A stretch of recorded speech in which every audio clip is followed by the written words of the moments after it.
Chères Lavalloises et chers Lavallois, en ce début d'année 2021, rien ne ressemble à ce que nous avons connu dans le monde d'avant.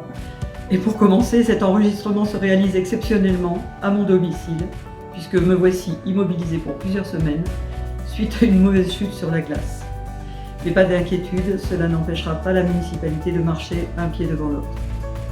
Le rendez-vous de la traditionnelle cérémonie des vœux du maire, que nombre d'entre vous affectionnaient et qui vous offrait, en plus d'un moment de convivialité très apprécié, une rétrospective de l'année écoulée et une projection de celle à venir, ne peut se tenir cette année dans les conditions habituelles. Cela ne m'empêchera pas, au nom de toute l'équipe municipale, de vous souhaiter une année 2021 qui vous garde, vous et ceux qui vous sont chers, en bonne santé, une année qui vous offre un peu de sérénité et de convivialité retrouvée, une année qui nous engage vers un avenir fait de justice, de solidarité, en un mot, d'humanité. Il serait inconséquent, en effet, de ne pas tirer les leçons de l'expérience que nous venons de faire tous ensemble, celle de la vulnérabilité de nos personnes, de nos systèmes économiques et sociaux, et celle de la fragilité de notre environnement à l'échelle mondiale. Notre commune n'est qu'une petite particule sur notre planète fragilisée, mais à notre échelle, dans la proximité qui est la nôtre, notre manière de vivre ensemble et de faire société doit pouvoir tenir compte des événements que nous connaissons.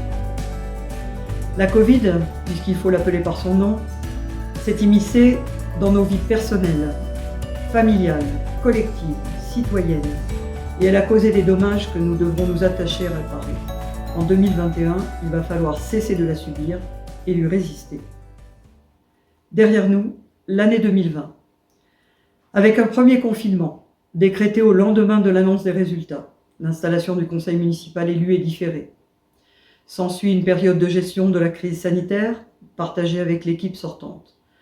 J'en profite ici pour remercier vraiment de tout cœur les élus sortants pour la disponibilité et la bienveillance qu'ils ont manifestée à notre égard et dont ils font encore aujourd'hui preuve chaque fois que nous en avons besoin. Le 25 mai, installation d'un nouveau conseil municipal avec la réouverture de l'école et la mise en place des protocoles sanitaires au rythme des décrets et des arrêtés. Dans ce contexte, nos priorités se sont tournées vers le soutien au maintien des services.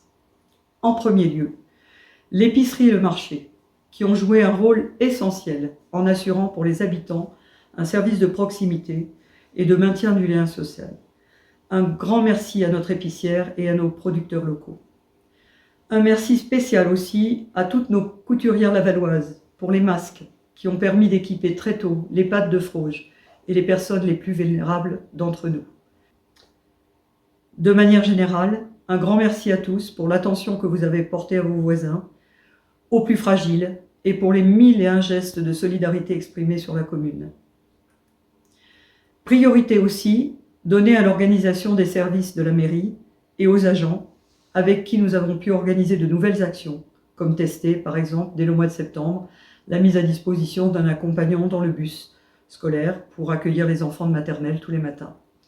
Toujours en 2020, évidemment, la prise en main des dossiers municipaux, l'urbanisme notamment, avec la reprise de l'instruction des dossiers, suspendue pendant le confinement du printemps, la poursuite des travaux engagés, notamment l'achèvement de la restauration de l'église. Bien sûr, les moments de rencontre, de fêtes, d'événements nous ont cruellement manqué cette année, car annulés en grand nombre. Mais parmi les rescapés, un grand moment, le forum des associations, suivi du Ciné-Étoile le 4 septembre, qui a constitué un vrai moment de retrouvailles et de convivialité dans notre village, et le marché de Noël que nous avons réussi à maintenir. Beaucoup d'événements et d'activités associatives ont dû être annulés. Merci pour l'engagement exceptionnel des bénévoles des différentes associations du village qui ont toujours cherché à s'adapter pour respecter les conditions sanitaires. Enfin, nous avons également tenu à poursuivre des actions fortes qui étaient portées par l'équipe municipale précédente, comme le budget participatif, qui a validé 5 nouveaux projets cette année, ou comme l'entretien et l'ouverture de nouveaux chemins ruraux, ou comme encore la gestion et l'entretien de nos forêts. Même s'il est difficile, très difficile, de présager de quoi l'année 2021 sera faite, soyez rassurés, les restrictions sanitaires ne nous empêcheront pas de poursuivre les engagements que nous avons pris pendant la campagne et de travailler au lancement de plusieurs projets. Alors quoi pour 2021 ? Bientôt, un petit pôle médical sur la commune. Nous avons aménagé une partie de la salle de Planesart pour permettre l'installation d'un kinésithérapeute sur la commune et poser le premier jalon peut-être de ce qui pourrait constituer bientôt un pôle médical et paramédical. Également, un travail a débuté pour étudier l'opportunité de réaménager l'école, dont certaines classes sont devenues exiguës, et la mise aux normes du bâtiment de la mairie. Des conditions intéressantes de subvention par le département de l'Isère pourraient venir en appui de ce projet. Un autre travail concerne les améliorations que nous pourrions apporter sur la cantine en termes d'organisation et de qualité des repas.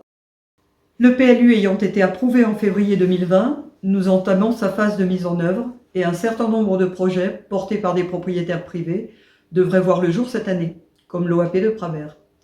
La commune entend bien accompagner ces réalisations pour qu'elles répondent à la fois aux ambitions portées par le PLU et aux enjeux d'accessibilité, d'intégration paysagère, de stationnement. Nous avons été informés récemment par son propriétaire de la prochaine réfection, reconstruction de la Grange Remaux sur la place Pagano, avec à la clé la création de plusieurs logements et de 90 mètres carrés de surface de commerce ou de service. Nous avons bien l'intention là aussi de nous positionner sur l'évolution et la diversification des services présents sur la commune et sur les réaménagements futurs du centre-bourg, en vous associant bien sûr étroitement à ces réflexions. Le premier trimestre verra également la restitution d'une étude sur les conditions de circulation et les aménagements routiers sur notre commune, préoccupation qui avait été fortement exprimée pendant la campagne. Une analyse des besoins sociaux est en cours pour construire une politique sociale et de service à la population qui répondent au plus près de vos besoins. Un nouveau schéma touristique est également en cours, mené par la communauté de communes du Grésivaudan. Notre commune saura prendre toute sa place dans cette démarche essentielle pour une meilleure organisation de l'accueil, mais aussi pour la préservation du caractère sauvage et naturel de nos sites. La participation effective des habitants demeure toujours l'une de nos priorités, en dépit des restrictions sanitaires, avec l'ouverture des commissions de travail et la mise en place, dès le début de l'année, de groupes d'action-projet portés par les habitants. Vous l'avez sûrement remarqué, nous avons étoffé les éditions du Loup-Bochard, des brèves, nous avons multiplié les lettres de diffusion pour pallier le déficit de communication directe. Le site web de la mairie est en cours de rénovation pour que vous accédiez plus facilement aux informations, aux démarches en ligne, aux services. Et puis surtout, poursuivons et renforçons le dialogue et les échanges entre nous. N'hésitez pas à continuer à nous interroger.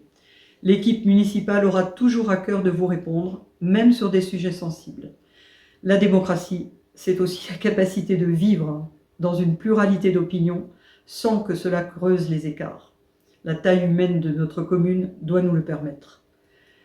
Notre plus grand espoir, c'est de vous retrouver très vite dans des conditions normales et de partager avec vous l'organisation de la vie de notre village.